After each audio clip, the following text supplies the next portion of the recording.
Hello viewers, आज मैं एक ऐसे वॉरियर की कहानी लेके आया हूँ जो फिजिकली और academically he was quite average, लेकिन उसमें दो एक इम्पॉर्टेंट क्वालिटीज़ थी। एक था नेवर गिव अप एटीट्यूड और दूसरा जो कमिटमेंट कर दिया सो कर दिया। तो हुआ क्या कि जब वो बचपन में जब उन्होंने परमवीर चक्र सीरियल देखा और उसके बाद में उन्होंने लक्ष्य मूवी देखी तो he got inspired to join Indian army. And Indian army में भी जब वो एसएसबी में गए तो जब इंटरव्यूअर था उसने उनसे पूछा कि आप क्या ज्वाइन करना चाहते हैं, तो ही आउटराइटली सेड कि toughest arms and that is para special forces. जब वो ओटीए में पहुंचे तो वहाँ भी उन्होंने ऑप्ट किया पैरा स्पेशल फोर्सेज को, डिस्पाइट दैट कि वो फिजिकली इतने ज़्यादा स्ट्रॉन्ग नहीं थे।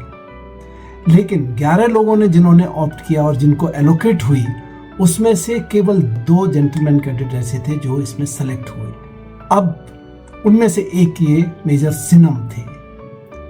बाद में जब इन्होंने 11 पैरा एसएफ को ज्वाइन कर लिया उसके बाद में जो इन्होंने कारनामे किए, जो ऑपरेशंस किए, वो अनबिलीवेबल है। और उसी की कहानी आज आप सुनिएगा, देखिएगा, लोगों से शेयर कीजिएगा, लाइक कीजिएगा और इस चैनल को सब्सक्राइब कीजिएगा। When my final dossier was checked by my company commander, before we pass out, they signed a dossier like a Asia type, sir, during academic days. When I was called, and suddenly, this is the one funny incident I'm telling, sir. And they called me and, Sinam, tell me how much restriction you got. I said, I was just looking up and down. Sir, 0. How much route masters you got? Sir, 0.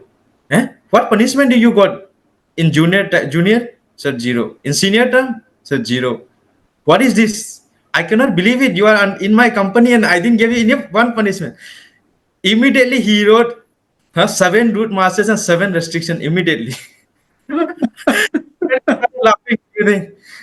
How can I can't believe that you are in my company for 1 whole year and I have not given you even one single punishment. And he was and I was surprised. Everybody was surprised.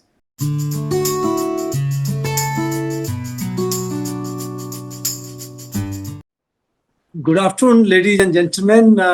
आज फिर हम एक ऐसे warrior के साथ हैं जो special forces में जिन्होंने 10 साल से ज़्यादा जो है काम किया और उसके बाद में आज फिर वही अपनी स्किल्स जो डेवलप की इन्होंने उन्हीं स्किल्स को लेके कंट्रीब्यूट कर रहे हैं सोसाइटी में।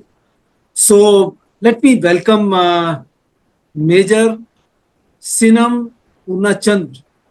Sinam, welcome to the show, which I call it a win life like a warrior. Sir, thank you very much, sir, for inviting me, sir. And it's a very pleasure and very grateful for you, sir, for giving me this opportunity to interact with the younger generations, who wants to become and motivated, to join army or any other armed forces. Good. So, Sinam, to start with, let me just put it this way, that you were from a very humble background. Your parents were in government service and they send you for education, schooling outside. And there also you excelled in all field, academics or sports and everything. But despite all this thing, you decided that you wanted to join the armed forces. So how this journey from your childhood to the schooling and thereafter you wanted to join the army? Sir, definitely, sir. I believe, sir, every step, every movement in our life, it shapes our destiny and the future ahead. Although we can't see it clearly when we are a child or when we are young, or at presently also I can't see what my future or my destiny ahead. But every step you took, everything you do in life, and every person you interact in life, it shapes your destiny. So I'll start with my childhood, sir. Like, as you know, sir, you have served in Manipur. When I was very young, that time the Manipur was always in the hot seat. Lots of insurgency rise in the 80s. I was born in the 80s, so that time the insurgency was at the peak. 90s where the top insurgency happened. So there was always a very volatile state. The education was always off and on because of the issue. The school used to be closed, everything. So my parents decided to send me out of the Manipur for the first time. So I went for my schooling in Chennai, and that it was a all boys boarding school. And there I cultivated the, learn about the independence of life, how to be independent in life, how to, do my own things. Because before that, I've never been outside Manipur only, or in fact, I was never been out of Imphal only that time. And so there, when I went to the school, it taught me lots of things. How to be independent, to make my first is to arrange your own bed, which in home in childhood I don't think anybody must have done. I was just hardly a 12 years old boy that time when I left home, and that time I never did that kind of thing in my home. And when you go to a boarding school, everything you have to do, from arranging the bed, making your own dress, wear your own dress. Making a tie was very difficult for me. Like, I was always confused in making the tie when I was just 12 years old boy. And then polishing your shoes, all this kind of stuff. And this led to an every independent life for me. Soon when I was in boarding school, then traveling was independent. For the first year or 2 year, my parents used to drop me and take me home during my leave, during my holidays. Later on, I started traveling my own with few friends and colleagues. And so the independency of nature, it developed from the start. Oh, one thing I wanted to add was how my military career was inspired was when I was childhood in Manipur itself. Like, as I told you, it was very volatile. So lots of security forces was there. And near my hometown, there used to be a Assam rifle camp up. That time, I don't know it was Assam rifle or army or BSF. I don't know any of that. I just know that they are military. The dress looks like military, so they are military. I didn't know the difference between Assam rifle. I didn't know the difference between BSF or CRP or anything. So whenever there was a big army camp was there, and they were staying in a small hillock. So there was a big mango farm and all in that. So in childhood, we used to go there, pluck some mangoes. We used to interact with those, and I used to get really inspired by the way they dress, way they do go, all the, especially when you're youngster, you get inspired by weapon also. So that was a one inspiration. And the independence in life, and that I learned in my schooling days, where I took part in sports, I took part in studies, and I took part in all sorts of activity where the schooling had taught me. And later on, when the I still remember one time when we're in the like board exam time, like a teacher called asking everyone, okay, what career you want to choose. And especially when I studied in Chennai in South, uh, everybody wants to become a doctor, engineer, or anything. And to me, I said I want to join CDS. And that time I also didn't knew the CDS was not army. Actually, it is a competitive exam through which you join. But I knew there was a CDS through which you join. But I didn't know actually it was army or it's just an exam. So that time I was hardly, I think, 15 or 16 years old that time. So I said I want to join CDS. Teacher asked me what is CDS. I said the CDS is something which formed which can you can join army. I said something like that. Then everybody was surprised. People started laughing. Why you want to join army? Because in South India, it is considered like that. In that time, in my school, in my class, nobody, even one single person even raised hand. Yes, IPS and IS officer people has raised hand to say that they want to join, but military, armed forces, nobody except me was raised hand. Then my journey finished in Chennai. Then when I came to Delhi for my higher studies, for my graduation days, that time, before that, when I came in Delhi, the first movie I watched was the Lakshya movie.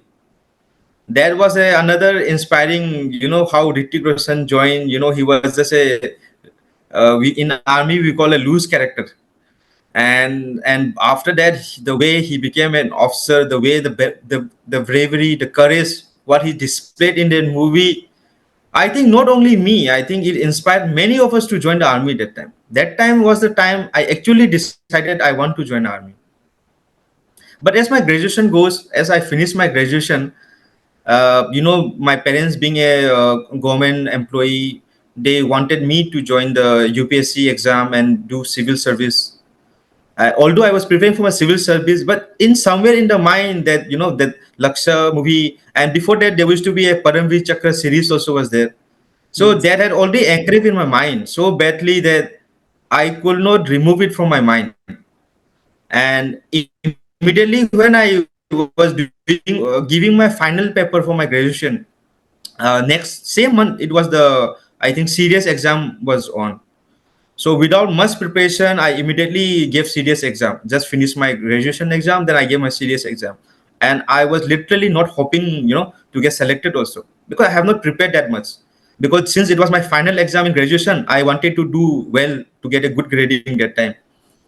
And luckily, I think the result was declared on 25th December. I think it was a Christmas day. I remember still when I was, crossing my hand and I was going to a cyber cafe, scrolling entering my that exam roll number, and I was scrolling my name suddenly to check.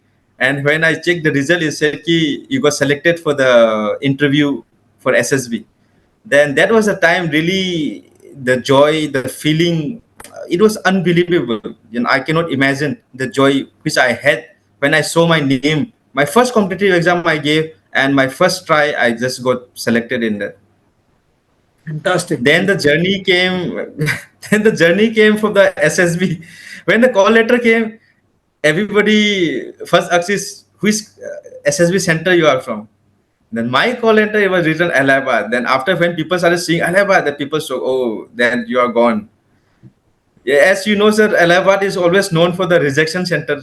I know. Huh? Anybody who goes, 90%, 95%, 98% always get rejected and come all the time. True. And but I was prepared. I was prepared for my interview. First thing I did was stitch two shirt and pant, formal pant for the interview. That was the first thing I did when I got my call letter. Then I did a small. I went for a coaching also to Cavalier Institute in Delhi, just to know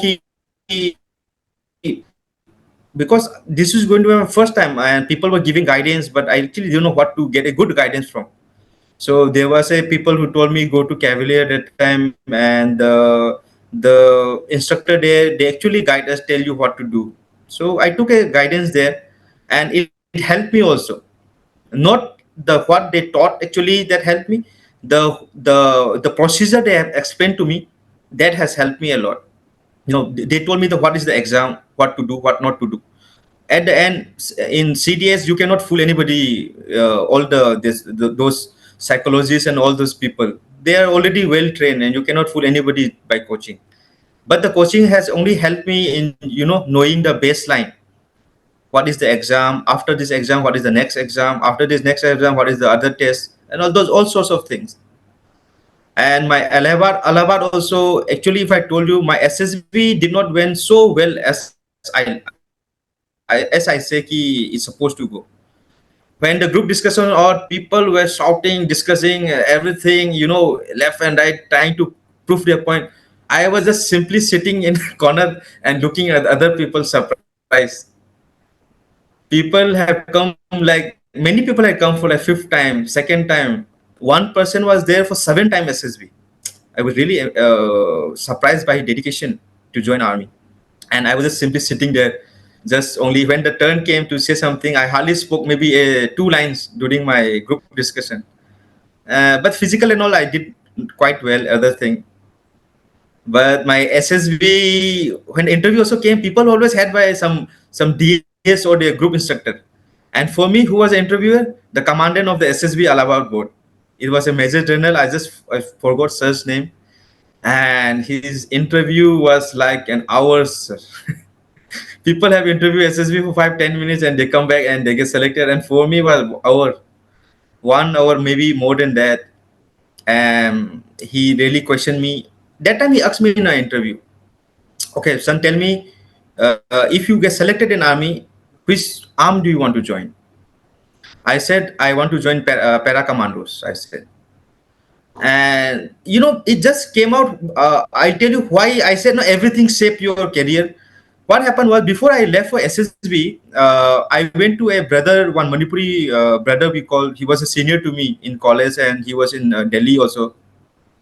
I went to ask some guidance for the CDS, and when I went to his room, there was a big poster of the Republic Day of the para commandos marching the Red Fort, our India Gate, and that photo was inspired. I asked what they are, and he said they are the para commando. That time, before that, I didn't knew what a para commandos was.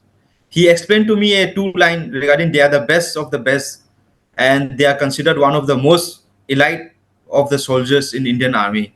And I got really that thing attached me. And when the question was asked by the commandant of the Allahabad SSB board, then I said, sir, I want to join para commandos. I said, do you know what is para commando?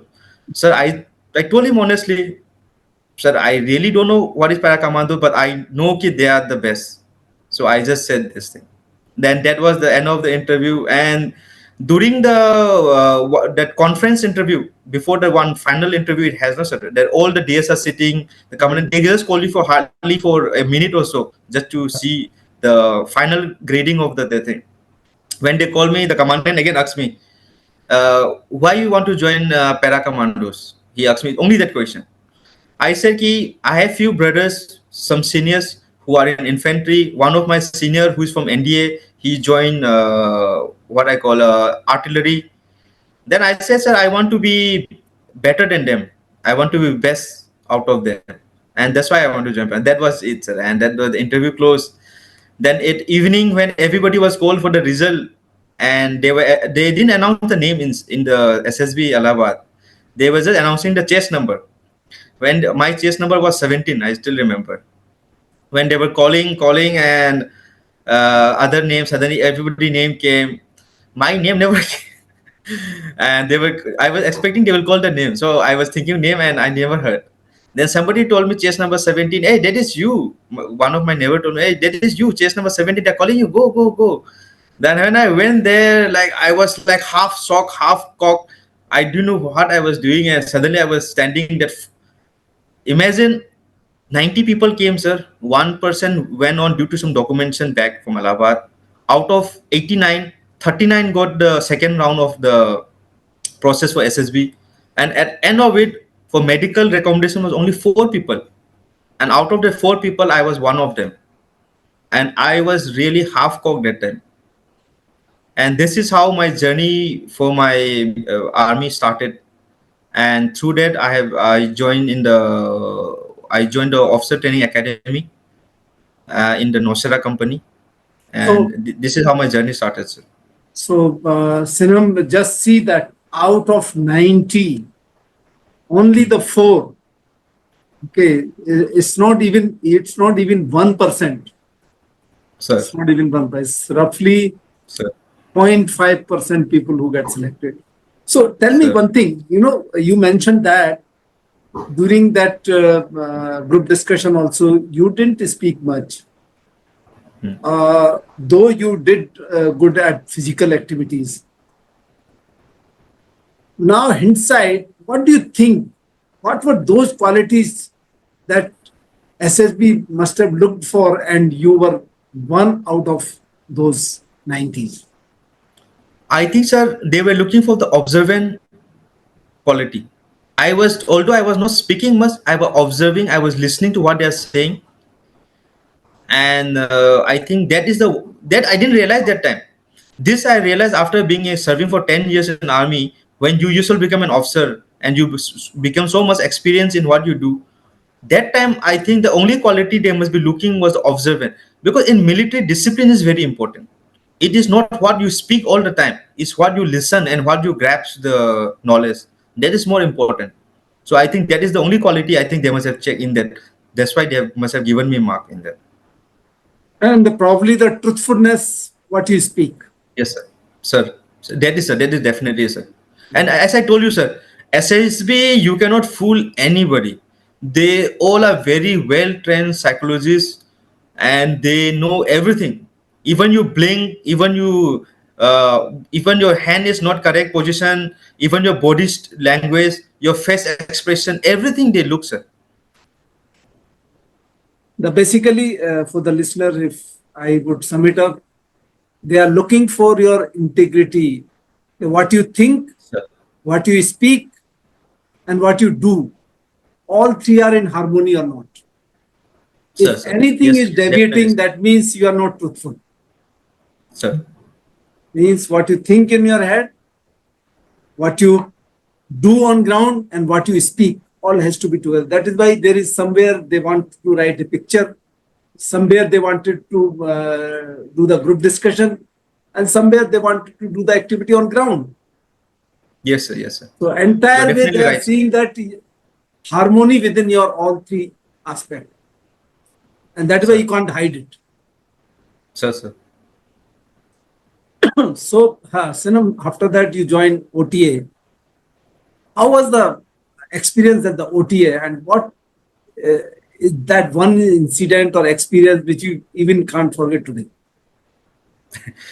The OTA, the experience at OTA was, sir, till now, as we know, sir, you have been in the army, sir. The bond we develop in OTA, it is a lifelong, sir. Yes. The camaraderie, the brothers we made that day, same, not only the whole OTA, but when you have your own company, like I was from the Nosera company in OTA, and the bond we have still right now, if I call somebody of my friend, like, oh, I'm coming there, we'll meet up, they will leave everything and they'll come to meet up. If I say, friend, I'm coming to Delhi, do you have something guest room or something which I can stay put for a night, they will help each other. Yeah. So that is thing we develop in OTA. And the one most important thing in OTA, what happened to me was like everybody was surprised when I joined the when I volunteered for the para special forces, and they were much surprised when I got actually cleared my probation also from the para special forces. Reason being, I'll tell you simple thing. I was neither a top performer in anything. In OTA, I was an average performer. I was a GC. I was not even an appointment holder also. I used to perform everything like physical. I used to clear in everything in one go. Like neither in so excellent, neither in so low, but in average, in a normal average way. And other every courses, every test, I used to clear everything average. I was neither a very top, neither a too weak. I was in average every time, and I was never in notice of any DS for any wrongdoing. uh, sir, everybody in academy, either NDA, OT, or IMA, must have get some, punishment official. And I may be the only few people in OTA who has had never received any punishment. When my final dossier was checked by my company commander, before we pass out, they signed a dossier like a Asia type, sir, during academic days. When I was called, and suddenly this is the one funny incident I'm telling, sir. And they called me and, Sinam, tell me how much restriction you got. I said, I was just looking up and down. Sir, zero. How much root masters you got? Sir, zero. What punishment do you got in junior? Sir, zero. In senior term? Sir, zero.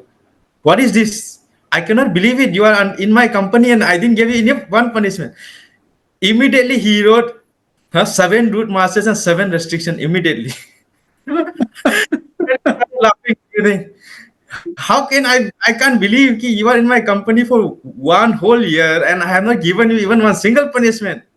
And he was surprised and I was surprised. Everybody was surprised.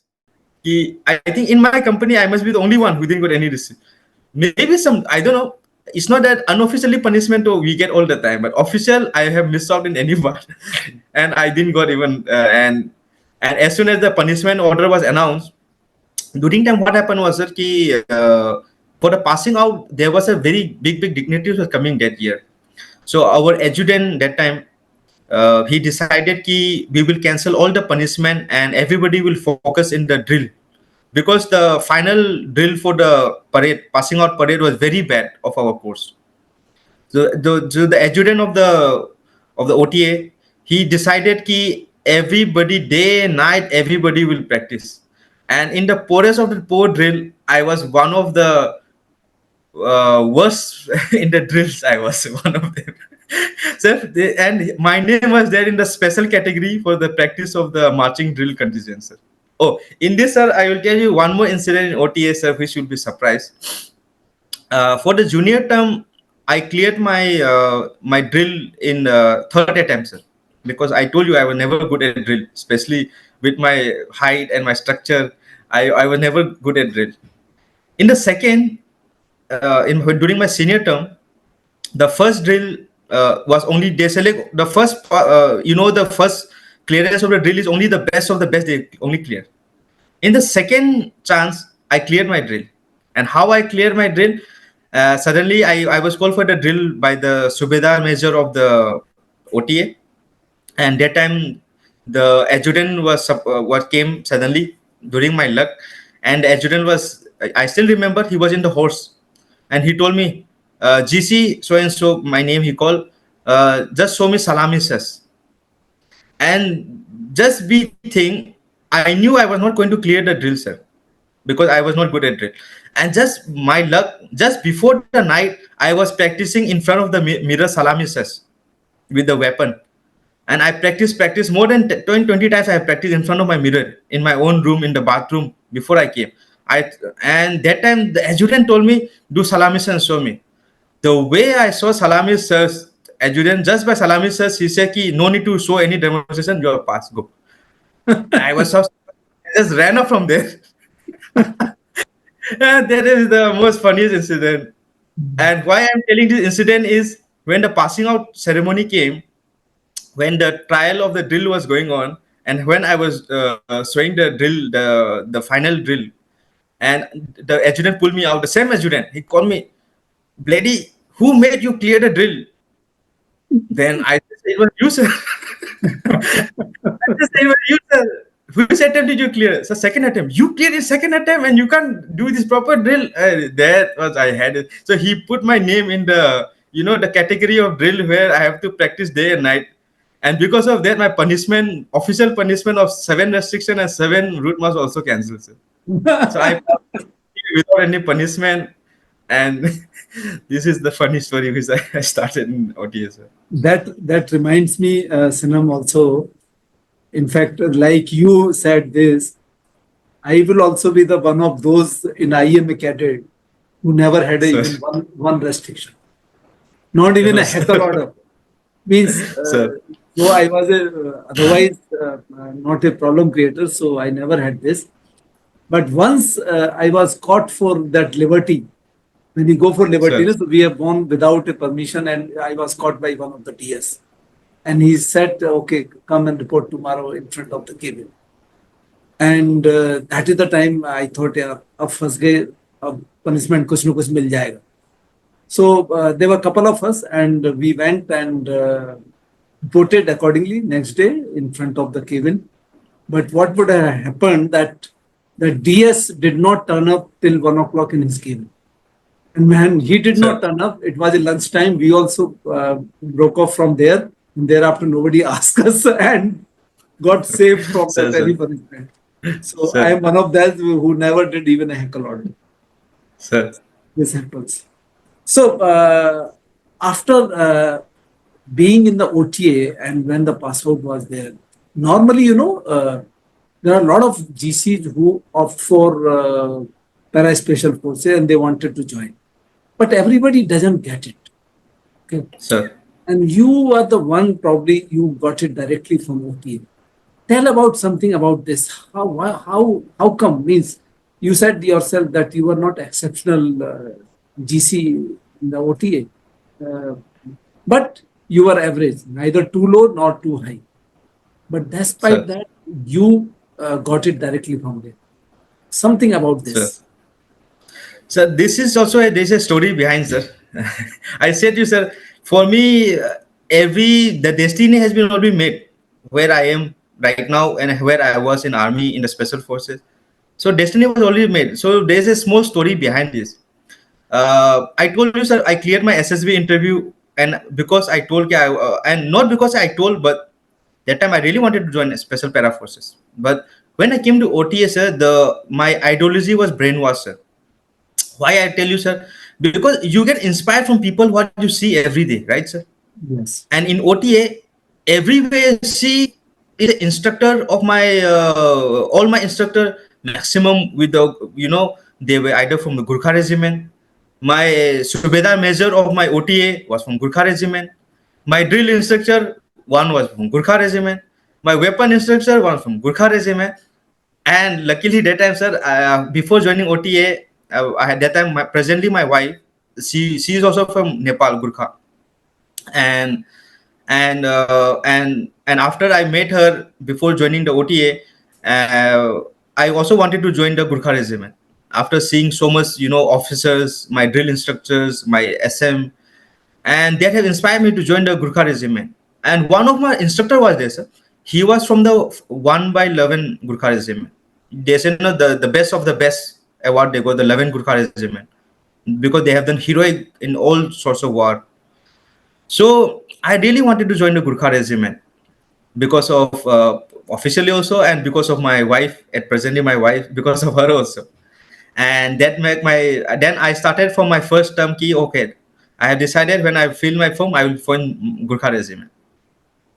So what happened was during the you call it pre-filling of forms, when you have a trial form filling, where it's just a mock drill type when you have. So when I was filling the because I was not in the super block or something, or neither in the low. I was in the maybe I was in the average block in the first, second, I think, yeah, third or fourth block I was. So when I was filling the form, every they were divided each group. My group have around, I think, more than 20 officers was there in my group, and in that they told me only one GR seat has come. Every group has one seat, and in my group also there was only one vacancy for the Gurkha regiment. And there was one of my colleague who also left. He joined Gurkha, and he also left right now. He is also in a very good company right now. And he honestly told me, ki my father is already a Gurkha, what you call, serving in the Gurkha regiment, and he's a colonel. So he directly got a PC. Sir, since your father is already working in the Gurkha, you directly get PC. So he told me, Sinam, if you opt for Gurkha, you will get casualty in any arm.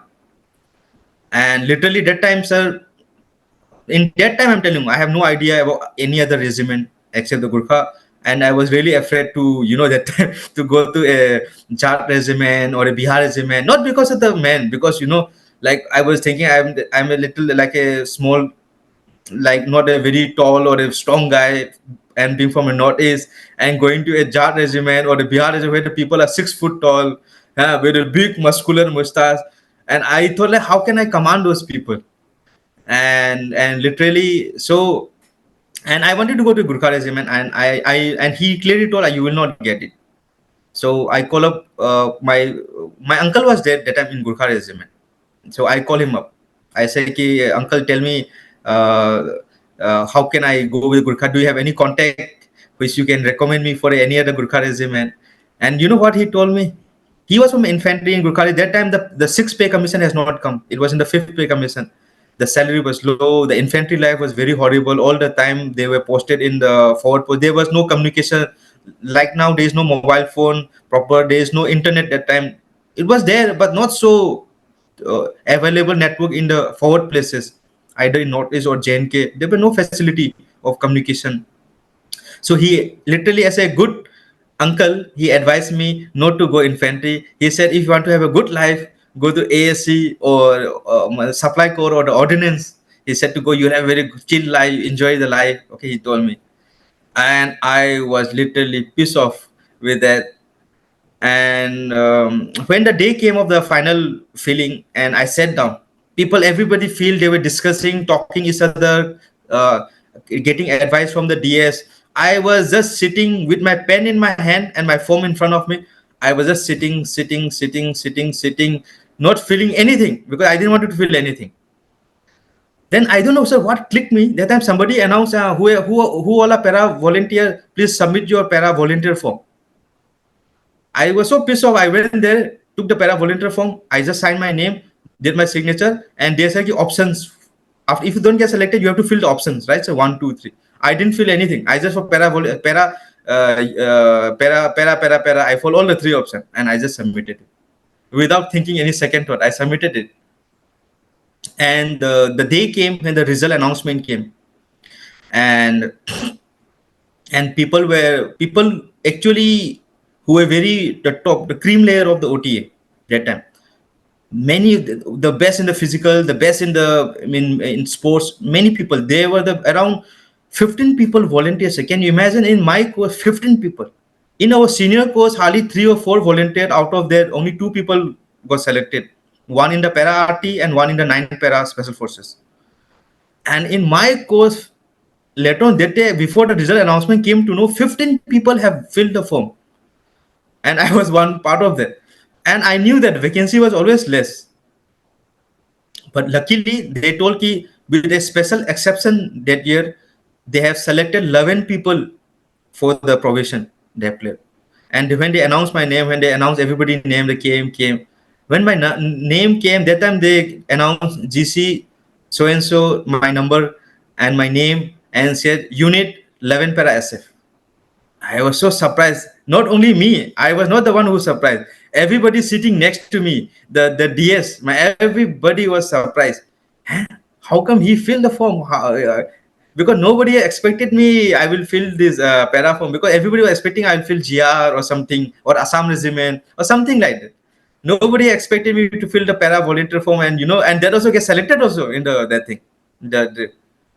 And everybody was so curious. I can still see the faces, like people you say now, when you feel your postmate got selected, they feel happy for you.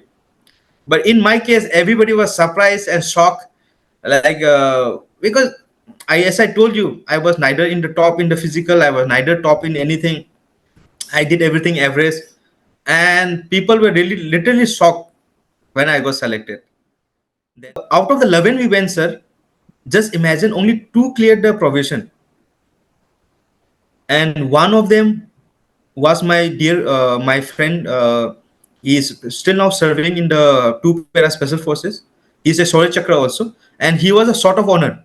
He was the first who cleared the probation, and I was the only person, second person to clear. Rest, nobody was able to clear the probation. The cream lord I'm talking about. And only thing now I realize, sitting here as you asked the question, sir, I think is the never giving up attitude. That is I think the only factor which I got selected. The SF probation was hard for me, because the BPT I used to just able to manage to come in excellent. Just manage. 25 minutes was the time in OTA. I used to come in 24 and some seconds, just 10 or 20 seconds before the closing time of excellent. And in SF, the BPT time is 23 minutes. And there is no excellent, good, or that thing. Just pass or fail. You come under 23, you pass, you come. And literally, I tell you, sir, in the first 3 months, I could not even clear the BPT also. I tried my best. Always I used to be some 33 something, 33 10, 33 5. Always of 10 or 5 seconds, I always used to fail the BPT there. But I never give up. The probation was for 3 months usually that time. And already by 3 months, I told you that my sort of honor, my fellow colleague, I don't want to speak his name. He's in because he's still serving right now. And he already got cleared. He went for his jumps already. And I got the news, everything. And I was still on. And I also got the news from other friends that many people went back to other units because they could not clear. Then I was the only guy waiting. Then became my 4th month, the 5th month. My probation continued for 6 months. When after 3 months, they asked me one thing: do you want to go back? You fill in a non-para voluntary and you go back. You will be very happy. I said, I told one thing to myself: I came here alive, and I will never go back until I die. And I am not going to fill the NPV, and I'm not going to go back. And that really shocked the commanding officer of my unit. And he said, yes. Then they told me, give me another chance. So I continued. Then slowly, of course, after doing for 3 months, 4 months of pure physical ragra in the SF battalion, then of course your physical will improve subsequently. And subsequently, I cleared my physical. Rest, everything I was cleared. Only thing was pending was my physical. And that time my unit was a racing unit. And it was about to move from Agra. It was my probation happened everything in Agra, and it was about to move to northeast in the Shillong that time. And before the unit move happened, I cleared my physical everything, and I still remember my marooning. I was not maroon before unit move out because everything was packed, everything was done. There was no facility to maroon. We didn't have a unit only. Everything was packed and closed. And after that, they allowed me to do my jumps also before I left from there, Agra. So I did my jumps without wearing a maroon beret. Can you imagine all the paratrooper who came for the para airborne jump, all wearing maroon beret? I was the only one who was wearing a P cap or the the green cap, and I was not wearing maroon. People used to ask me. I said I have not been maroon yet, but still I did my jump. And I still remember we had on the 1st of April. I still remember I was doing the loading of my of the luggage and all everything in the train from Mathura. So there was an officer mess in the Mathura for other unit. Then our all officers were having lunch. That time the CO called me suddenly. Even called me. That time Lieutenant Sinam also here for the lunch. Then I came there. Then the CO told me, Sinam, do you have maroon beret? Then I said, yes, sir, I have. I said, how you have? I said, sir, during my OTA, when I pass out, since I was commissioned in the 11th para, they issued me a maroon beret, and I have kept it because I knew that one day I would wear it, and I have kept it. Then he told me, if you bring your maroon beret in the next 10 minutes, I will maroon you. Then without hearing whatever he said in the after that, I just ran off from there. And I immediately went. Then the JSO were loading the luggage. Then I asked me, I need to take out my trunk. Then I said, sir, why? Because your trunk is deep inside the luggage compartment. I said, I really don't know. I have to take out my trunk. Then I imagine around that time all my probation who already got my probation all were cleared before me. So all the around 10, 15 people were there. They helped me to take out all the luggage. And finally I found my trunk. I opened my trunk, took my maroon beret, and I immediately ran there in the mess, like, full sweating. It was very hot. In the 1st of April it was. And it was April Fool's Day also. I was not surprised it may be April Fool by the commanding officer also. Then, then he said, Sinam, I'm very proud of you, your dedication and everything. And today I'm going to maroon you. Then all the officers was gathered before me. Everybody was gathered there, and there were no liquor because that day was daytime also, and we were not in our unit also. Then they took out a chill beer. They put in a silver, and the chilled ice beer they put silver, and they told me to gulp it, that whole one big that silver cup. And it was so chilled that when I drank, all my mouth and my tongue got frozen. And after marooning, I could not speak even one word. Thank you also to my COs. They told me, give me a speech. I was just like blah blah blah because my mouth was full frozen with the ice froze. It was the beer was. And that was the another happier days of my life was that day, sir, when I got maroon. I could not forget the day, and literally, sir, that was the most happiest day of my life, sir. Of course, of course, of course. So then what were the reactions of your BS? Sir, I made my company commander, no, sir. I told you he said oh, I didn't give you any punishment, and he was very shocked when I got that thing. I made my DS after say 5 years. I was in Maroon in Army. I made him. He was doing in JNK. I made him. That time he cleared his staff and all. He was about to join a command. He was to take over command, and he was a lieutenant colonel that time doing G1 int in that formation. And when I went there, and when I said, sir, do you remember me? He didn't say I remember anything. He just opened his arm and he hugged me so tight and he pulled me up. And he's quite a big guy, that my DS was. And he just hugged me and pulled me and said, Sinam, I'm really proud of you. I'm really proud of you. And, literally, it felt like tears were about to roll down my eye, really. That reaction was phenomenal.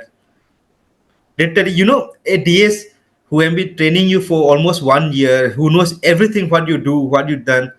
And I proved him right when I cleared my provision, because nobody else could do it except one guy. and he was literally proud of me. And that was the reaction, sir. I could not forget the reaction, sir, that day. Fantastic, fantastic. So, Sinam, as a part of 11 Para SF, which is nicknamed as Hell 11, they create a hell out of the Sir. militants.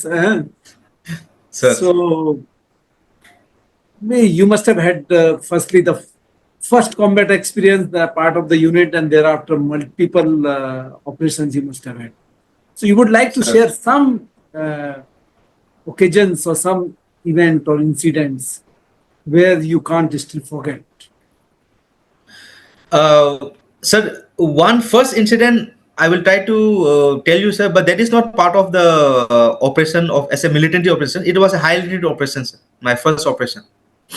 After I got Maroon, after we shifted to Shillong, that was Umraiken actually, and our conventional was in the high altitude of Arunachal Pradesh. Then our CI was Manipur. Okay. There, since I was new to them, the already team of CI was already went for the Manipur, and I was sent because my team was not part of the CI. My team was for the that time was sent for the conventional that time for the the op validation, sir, what we call. And that time I was just a young lieutenant without any experience in either in combat or either in any outdoor activity. That time, one independent recce they sent me, sir. Me. That time there was one Havaldar. Right now he is the Subedar Major of our unit battalion right now. But that time he was just a Havaldar. Then another 4 Paratrooper. We have been sent to do a task which was neither achievable or neither anybody have done. Basically, it was to recce the boundary of the tri-junction India, China and Bhutan full boundary, you know, and that was a very difficult terrain and nobody have done it and nobody expect also, and I was sent for that. People told you I will do just normal recce and I'll come back, but literally we went there almost like 9 days it was. People thought okay, in 6 days people can do it, is very very easy, but when the terrain came, it was very difficult. It was very harsh terrain. It was very rocky mountain in one side. Indian side was full rocky and full sharp cutting edges, and in the Bhutan side it was full pasture, green and everything. And it was a contrast of two area when I can see Bhutan on my right and I can see India on my left. And that is the part where we took and we recce whole the area and came back. And in between because it was a very long distance, our radio also didn't work out. The sat phone we took that time, it was not so like we that right now. Nowadays we have the portable sat phone. That time we didn't have. We had a very big sat phone, and that also stopped working. So all were dependency radio didn't communicated. Actually, my unit Turkey I got lost. They were trying to send a search party for me. And after that, that one day I got a call when I was in the line of sight with my communication. That time, that time my team commander, who was my CO earlier before I left army, he called me up and told, Sinam, you are supposed to complete here by 6 days. Now is in 9 days, and where are you for the last 3 days? He started scolding me, giving me all kind of crap. He said, if you don't reach here by tomorrow, if you don't complete your mission, then fill a NPV, non-para volunteer, and you go back. And that's had it, sir. Again, this was a challenge for me. And I really do love challenge. That's why I always done. From OT also, I took a challenge and I took the, leap forward to be the best. So that's why I came to SF. And I never give up during my training in the SF probation. That's how I cleared my probation. And this thing also was another challenge. He said, if you don't complete, we will you fill your NPB and you go back, he told me. And that's it. That has inspired more, that thing. Can you imagine morning we started when we talk around 7 o'clock, whole day, whole night, and next day morning we finally reached a location. And when they came to pick me up, and I was literally was out everybody of my team, I motivated them. We didn't have water to drink for the whole day. And when you reach, when I open my shoes, I can see whole my leg were full of blood blisters. not the water blister, blood. It was full blood blister all over my leg. I could not walk for almost 1 week after that. And we completed, and then I met him, sir, I completed. And I was very angry at him, giving that angry look all the time. Whenever I see his face, I used to give angry look. Whenever he says, come, let's go have lunch, I will not talk to him. Like, no, I was very angry because what he has done to me. He said, I'll be thrown out from the SF. I was very angry. Then one day he called me up and he said, when he called for a drink, then he invited, he said, see, I told you just to motivate you. Okay. You know, I just wanted to see your capability. And he told me that day, I realized one thing, sir. If human beings are not pushed up to the capability, Yes. then they will never excel in their life. Yes. The Yes. limit, you have to cross the limit. Then only you will know what is the capability. Yes. Yes. That day, I crossed my limit. And that day, I knew ki I can survive for 9 days. I can survive for 1 day without water. I can survive with full blood blister all over my leg. And I survived. I was all right. After 2 or 3 days, I was all right. Back to my feet. Everything was there happy.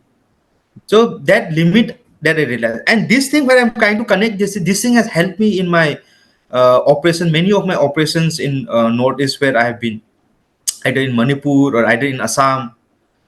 All these operations have helped me to to cross my limit. Like when I first our unit was young, we didn't had any kill for a SF to become a SF unit is when you have your kill. The unit have a kill.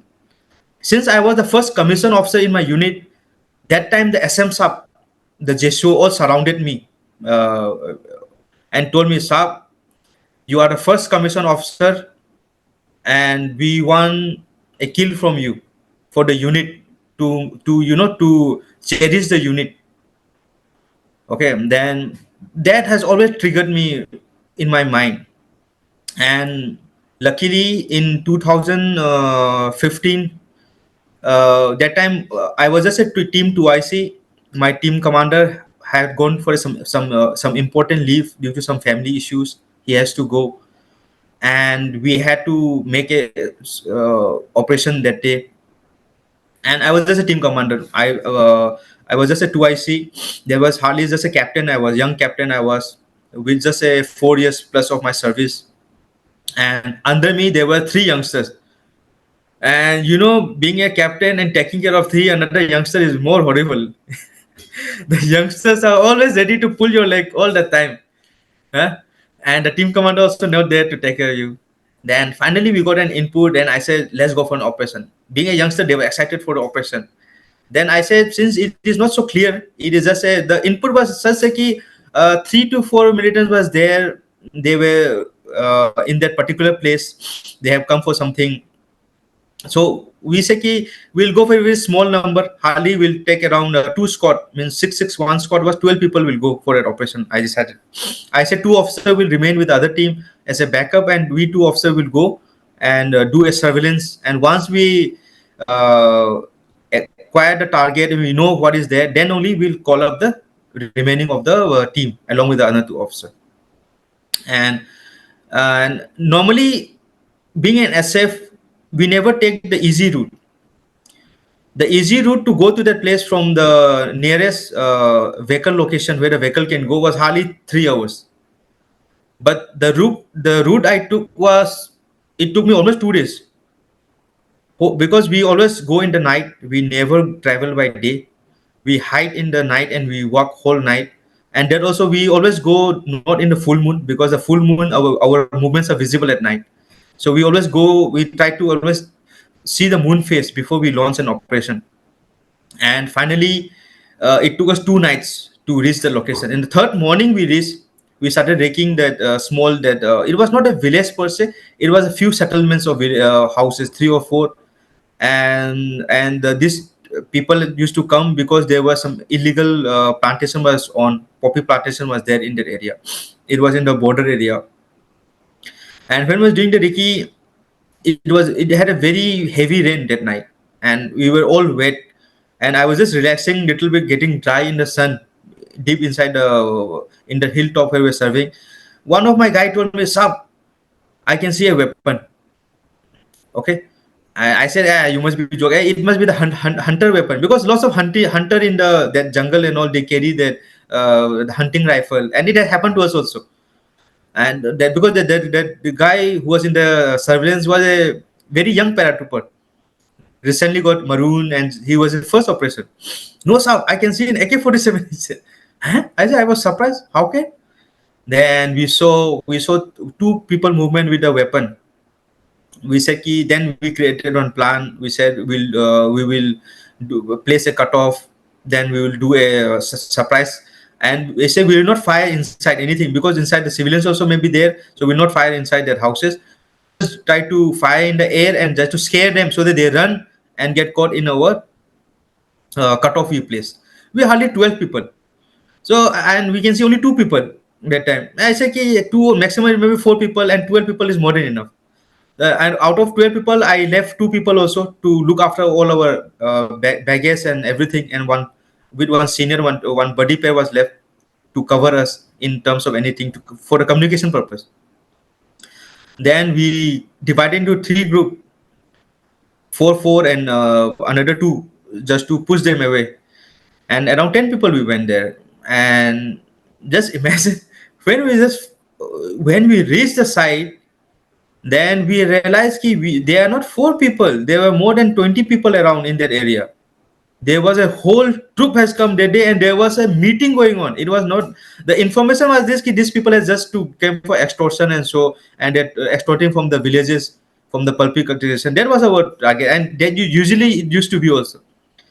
But that day, when we realized it was a whole team of militants was there, more than around 20 plus, with all heavy weapons.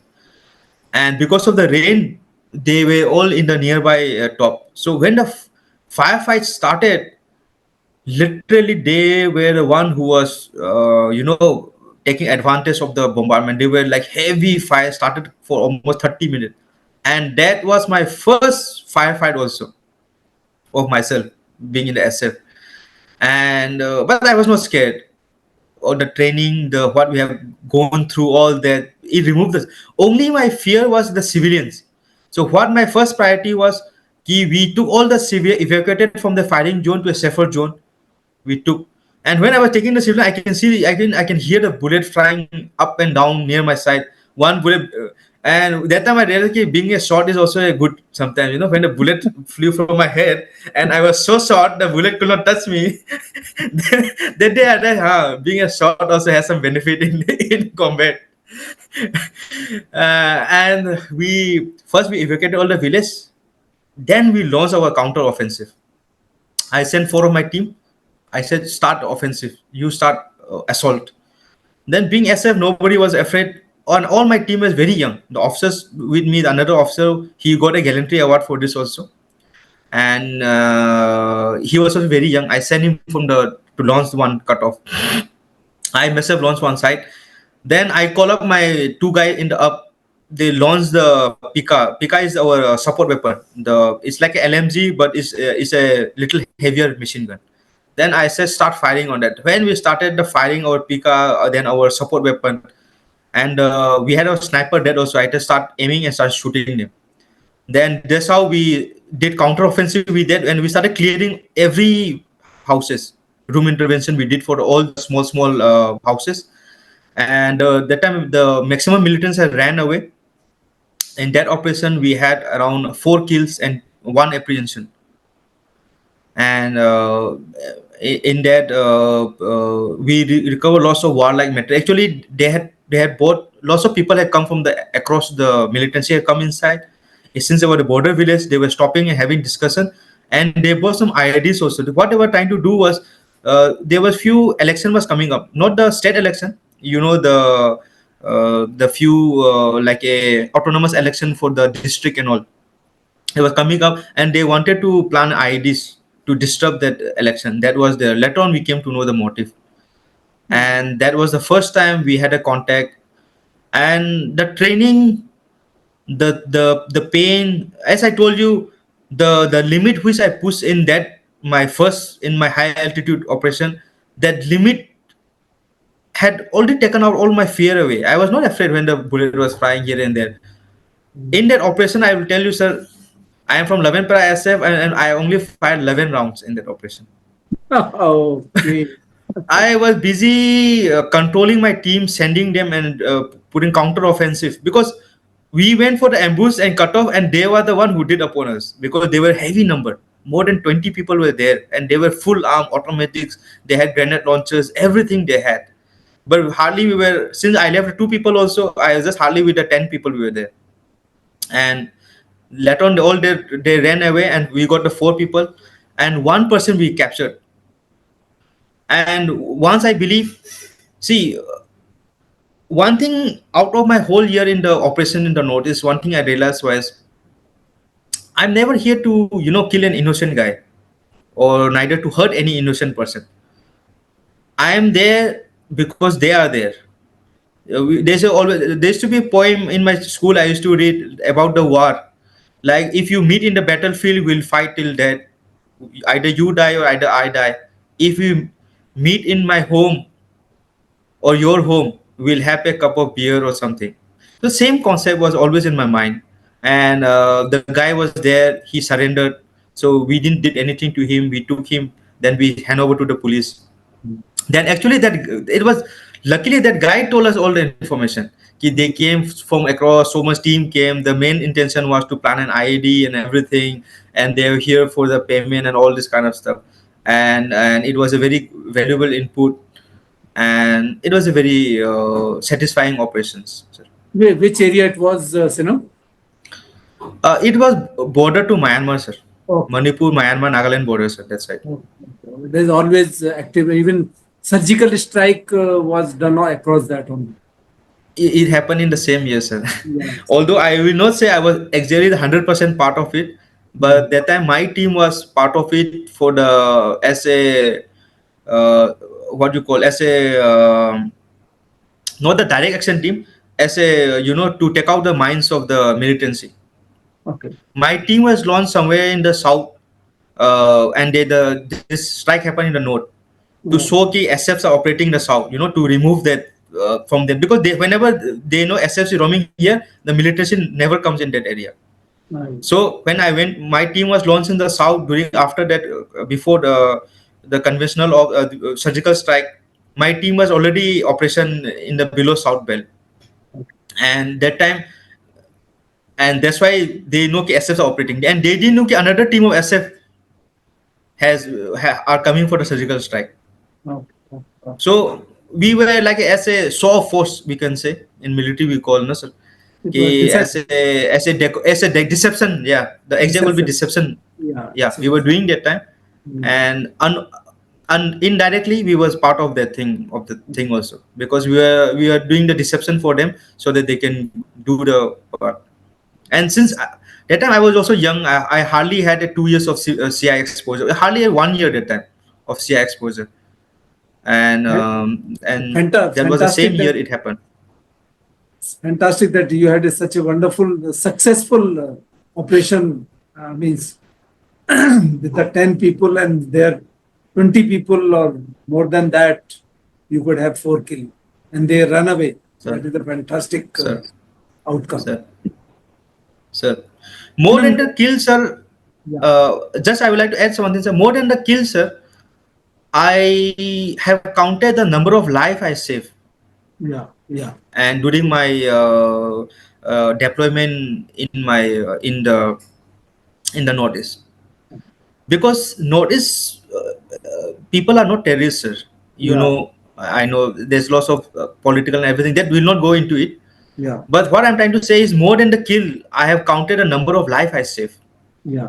Like how I save life, I'll tell you, sir. Like lots of the people who join militancy, they are either forcefully joined or either they by seeing some movie they went to join, and later on they realize ki, oh, this is not what the life I want for myself, and they want to get away from that.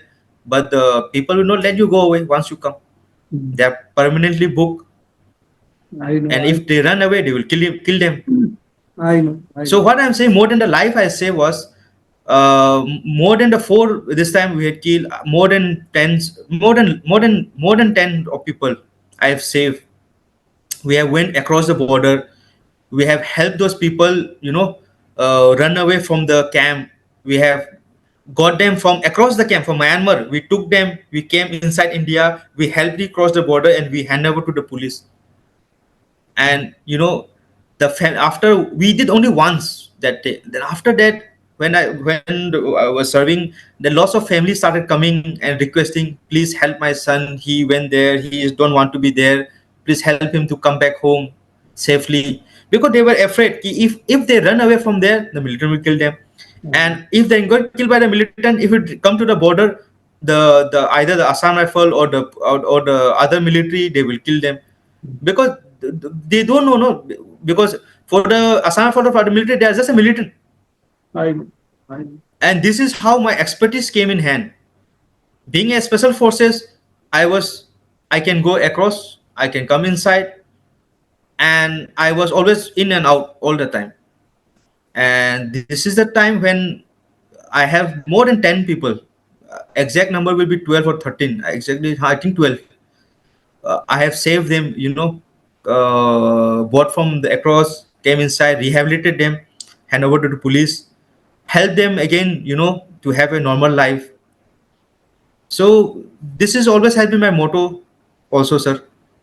Great Saving one life is more than, is a great achievement. Either I have not got any gallantry award for whatever operation I have done, and I never regretted it, and I never wanted it also. My only aim in force was to join the para special forces and to be part of the Indian army, and which I achieved, and that was it. My aim was that thing, and I never had any desire to get any gallantry awards or anything. If it's then your thing, you will get it. Rest is not nothing to fight. But only thing, when you help somebody just to save a life, I think that is more important than either to take a life. That is the biggest achievement. That is the biggest achievement. Sir. And notwithstanding that, you already got two commendation card, one Chief of Army Staff, one Army Commando commendation card, and that also doesn't come easy unless you have done something worthwhile on the ground. Sir. So, Sinam, as a paratrooper also, how was your experience as a paratrooper? Okay, if you can share something about that. Sir, in terms of during my service in the para regiment or in operation, sir? In operation, otherwise, means whatever you feel that the most important, you can share one experience. Okay, being a paratrooper, what you feel is that the moment of pride and achievement, when I put a Maroon Beret and when you walk across, everybody eyes is on you. Everybody is looking at you, and they don't care either you are a lieutenant, you are a captain, you are a major or a colonel or anybody. When you have a Maroon Beret in your head, then it is, you stand out from all the group.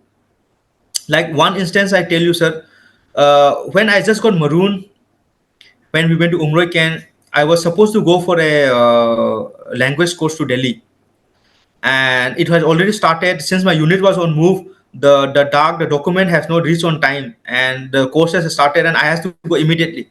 So my two IC told me, go by our air service, through Air Force we go, no sir, through the airport. Courier. So courier service, yes sir, exactly sir, courier service. Then being a lieutenant, I put my Maroon Beret, I put my special forces badges and everything, and I went for my first time in a courier also, and my first time after getting maroon, I'm going outside my unit also. And when I was sitting in that courier, most of them were colonels, generals, lieutenant generals, major generals, brigadier. Most of them was there in the courier, because Delhi courier is the most special courier. Everybody, all the big people always go for the Delhi through courier. That time, all the senior officers, and I was the only lieutenant sitting in there, except few captains and major was there, but I was the only lieutenant with all the. Everybody was looking with sense of pride and everything. I can still see the in my eye, and they call me, come here, youngster. So which unit are you? And I told, I'm from 11. Oh yeah, very good. By seeing me, people were very that thing. And the motto of the parachute regiment, every man is an emperor and every man apart. it stands out when you are a paratrooper. and and I always live up to my expectations. you know so when I took over as a team commander in the CI, then later on my final journey before my retirement, my final operation was in the high altitude Arunachal Pradesh. That time the Galwan incident has just took place in 2020, and because everybody, like a warlike situation, everybody was launched.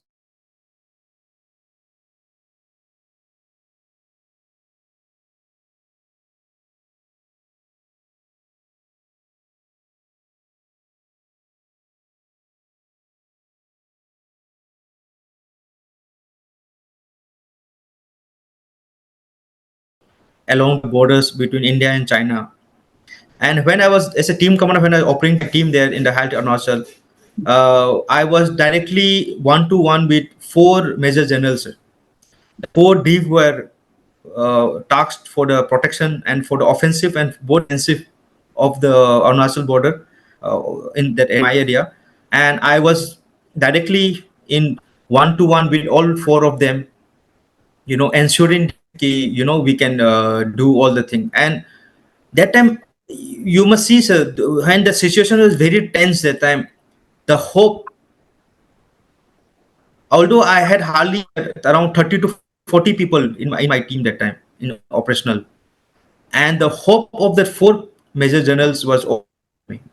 They wanted to do lots of recce's surveillance, which they thought was not possible, and some to and which I have did. Actually, I have proved them. I have got them the footage, I have got them the videos, I have got them the routes which they wanted. The easiest way, imagine, sir, from one location to go to the Bhavani, you used to take 2 nights, oblique 2 days to reach there. And my task was to find the closest route to go through that. And I found the closest route which you can reach in one night. From around, say, 24 to 26 hours, I reduced the journey time into 8 hours to maximum 9 hours. So that was one of the big achievement before I left. I did, and because of that, the generals who had trusted me was very impressed with my work before I left, and they were really happy. Just imagine, sir, I was about to leave. I was telling my CEO, and CEO was telling me, "Okay, the situation will calm down. You can come back." Because that year, I just had a baby, my second baby. So he CEO said, "Okay, now the situation calm down, so you can come down." Just imagine the major generals say, we cannot do without Major Sinam. We want him here to finish off this few operations more. Then only we can send. Literally, the major general is requesting my CEO not to pull him back, make him stay put, and that shows the pride of the paratroopers. So that shows the amount of trust people have in you, the faith, and at the same time, it is not easy for me also, sir. Whole through life as a paratrooper, either in the CI or either in the high altitude, you have to subsequently prove yourself. And again, I tell you, the incident which reminded me was crossing the limit in my first high altitude operation. Because if I don't cross my limit every day to then people will lose hope in the SF. The respect, the trust, what we have is we have to constantly keep on proving them. If you don't do it either in CI operations or either in HAL, then there will be no benefit of SF. What I did, sir, is not any exceptional. Any infantry officer, any infantry jawans with a right mindset, with a skill and training, they can do it. Is unexceptional what I did. It is not there like I am some kind of something extraordinary and I can do it other kind of. As I told you earlier, again and again, in academy is I was just an average. In SF, my probation, I was just an average. I was never a very great in physical or anything. But it is the commitment and your never giving up attitude that matters, sir. Never give up And attitude. that has been always been my attitude. Yes, sir. That has been always been my forte, sir, in my life. When I left my army also, uh, when I do for my second inning, it was the again my never giving attitude helped me in securing a good position. But at army, I say, sir, it is a two-way around. If you have to earn respect for the maroon beret, which I'm wearing it, then you have to prove yourself all the time. And I think that's why probation has been necessary. I never realized this when I was young, when I was hardly captain or 4 5 years. I never realized this. But when I go in service, when I was in the 9 years, my 10 years, when I became a team commander, when I was doing the sometimes doing adjutant, the quartermaster duty, the sometimes the 2IC duty also, then I realized that we are apart from others because of all this. And this is probation is just a phase to test you who can break the limit and who can who cannot break the limit. If you can just break your little bit of comfort zone and you will excel in everything. And if you could not break the limit and you are comfortable only in your comfort zone, then you will never become a SF soldier. That's what I realized from. True, true, true. So there are two things, Sinam. One thing is that you rightly said that never give up attitude of a paratrooper. Other than this, what are other three most important qualities to become a paratrooper? The people have asked this question. Oh, become paratrooper, sir. Yeah. So if you have the attitude, then you have to make up your mind. I think attitude is the most important thing, because when I was doing my probation, I tell you, sir, like every day there is a chart I prepared, sir. I being an officer, I got a small room for all the professionals were there with me, and I got a small room in there to do all the, because I was doing something, making the probation tasks and all given to me by the officers. Every night I used to do it till late night, and the small room was given to me so that I can do all my tasks and all. In that, I put a very big chart. In the chart, I wrote all my famous quotations. And one big quotation, what I wrote in that same thing I told you earlier, sir. I said, I came here alive with my own free will, and I will never go back without die trying. That was the thing I wrote, stick it in front of me, and every day I used to read that to myself. I said, if I die also, I will not go back from here. But without that thing, that had motivated me a lot. Then other things in the probation, what you have to remember is probation is not a competition. It's not a competitive. It is not a cutthroat situation. Oh, you can get clear and others can't get. In probation, what you see is the quality what required in a special forces. And what is this quality? The most important quality is the bond of brotherhood. Amount of bond I had with the professionals in my probation team. Right now, also I have. Being a team commander, being an officer in the army, they respect me being an officer. But the bond which I developed that during the probation, they are in extraordinary. And you have to have that bond.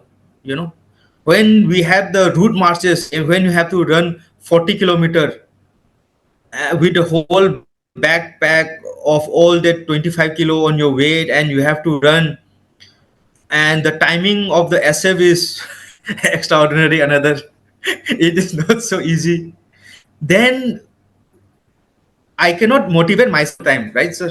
It is the motivation from others also do require.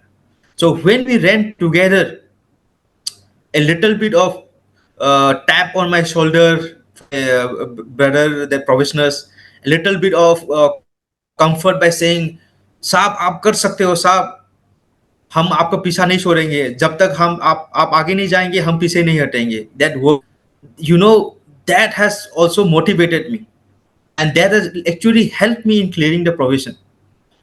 As again and again I told you, I was never good at physicals, and in order to hurdle and para probation, the mental of the probation was the most easiest part, because people fail in mental. The people, all the officers who went in my colleagues and everything, they were very good at physical in sorts of activity they were the cream lord which went, and I on the other hand was not cream lord, but mental was easy for me in the probation and physical was tough for me. So the physical part through motivation, my self motivation, and through motivation for my colleagues, for my brother probationers, and it was not a catwalk, but I can say it had helped me to clear my missions. Yeah. So And Sinam, this Major Avinash Sahni was your colleague that time when you were in 11 Para SF. Do you remember any of your association with him? no sir, no sir.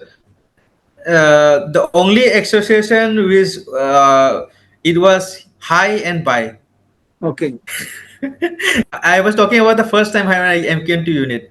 What happened was Mehani, when he cleared his probation, the day he cleared, he already late in service. He was more than 2 years, and he has to go for the young of course immediately. So once he cleared his probation, the day he was about to go, next day he was a few days that he was go for the course to the unit for the probation.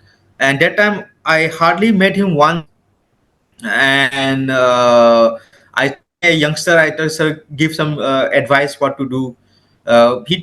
He also guide me saying ki, be cool, don't take too much stress, be physically present, be self motivation yourself, and don't take too much stress, and and no need to prove you are so extraordinary and all. So this kind of few guidance he gave me, and things after a few days he left for the YOS, and after I cleared my provisions, almost because YOS, after YOS and commandos, it's almost like 5-6 months.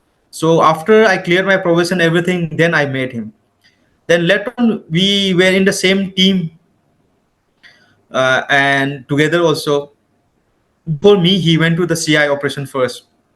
So a few CS and tips I learned from him, and about the combat readiness, because since he was always there's a senior subaltern in army we call, so he was my senior subaltern in army, and he guided me in many things, and I learned, and till now we are always close. After he also left army, I left army, and everywhere we go, each other we follows, whether it's in Adani or whether it's in Africa. Like we are like inseparable everywhere we go now. Fantastic, fantastic. Sinam, starting from your schooling to your college, then OTA, and all around the Northeast, whatever operation you did, it's a fantastic conversation. I am sure the viewers who must be listening must have got a lot of value, got inspiration that how important is to get marooning by the commanding officer, who gives you just 10 minutes to search your beret from that heap of boxes and tells you to come back and get maroon. So, what an interesting stories. On behalf of my viewers and myself, Major Sinam, I must thank you and wish you all the best, whatever endeavor you do in life. Sir, just before the ending, I just want to say one last line, sir. Yes, sure. For the young viewers, sir. Yeah. Like life is just a challenge. Yeah. In everything you do. Before I joined army, it was a challenge. When I was in army, it was a challenge. When I left army, it was a challenge again and again. Yeah. But unless and until you don't accept the challenge, and when you are not of your comfort zone, then you will never achieve anything in life. Yeah. And at the same time, we have to be humble in life. And always the famous motto of Indian Army, which I always live, is serve for self. Yeah. And that has been the always motto in my life. After I left army also, keep on guiding my fellow colleagues, my course mates, my seniors, even my juniors. Like they keep on calling me, asking me, sir, I'm about to leave my army. What courses I should do? What should I do to get a good opportunity job out? Then even the young inspiring to join army, they also keep on either in the LinkedIn or through, they keep on contacting me, keep on asking me, sir, to guide little bit. And I always tell them the same thing again and again: be confident in yourself, and there is endless possibility everywhere. Yeah. And if I can do it, I can crack the CDS and join the army. And if I can crack the para special forces and became one of the best in what I have done in Northeast, and then I think anybody can do it. Just you require is a right mindset, I'll say, Yes. and little bit of guidance, of course. And I hope this video will have helped them a little bit to, inspire them, to guide them. If I can do it, even you can do it, sir. That is my only message to you. No doubt, Sinam. And the one line which you have said is service before self. That makes Sir. volumes of your personality. It's the volumes of your personality. Sir. Thank you so much, Sinam. And keep in touch. Wish you all Sir. the best. Whenever you're in India, just call me. Okay. And take care of Yes. yourself. Thank you, sir. Thank you very much, sir. Yes, sir.